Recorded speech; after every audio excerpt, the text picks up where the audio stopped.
आताची सर्वात मोठी बातमी अहिल्यानगर शहरातून. एक नव्हे, दोन नव्हे, तर तब्बल 10 दुकानांचे टाळे तोडून आणि शटर उचकाटून धाडसी चोरी झाल्याची घटना अहिल्यानगरच्या दादा पाटील शेळके कृषी उत्पन्न बाजार समितीमध्ये घडली आहे.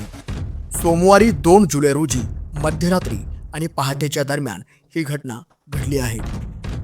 CCTV कॅमेरामध्ये चोरटे कैद झाले आहेत. मात्र चेहरे झाकले असल्याने छडा लावण्याचे पोलिसांसमोर मोठे आव्हान निर्माण झाले आहे. सकाळी कोतवाली पोलीस ठाण्याचे अधिकारी श्वान पथकासह घटनास्थळी दाखल झाले होते. या धाडसी चोरीच्या घटनेत मोठी रोख रक्कम चोरी गेल्याचे समजते.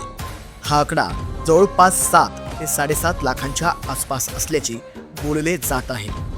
कृषी उत्पन्न बाजार समिती भुसार मार्केट यार्डमध्ये काल पहाटे साधारण 2 तारीख रात्री 3-3:30 वाजता साधारण 7-8-10 दुकानं फोडल्या चोरट्यांनी. आणि त्या संदर्भात कोतवालीचे अधिकारी डिपार्टमेंटचे आता इथं आलेले आहे.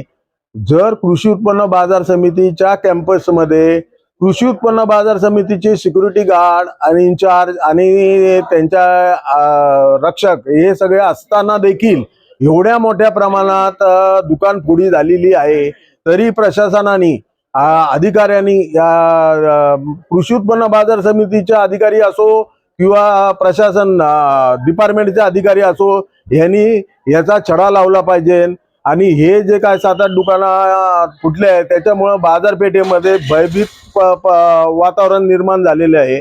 दरम्यान या घटनेमुळे व्यापाऱ्यांमध्ये मोठ्या प्रमाणात भीतीचे वातावरण निर्माण झाले आहे. Bureau report, Satyajit Maharashtra, Ahilyanagar.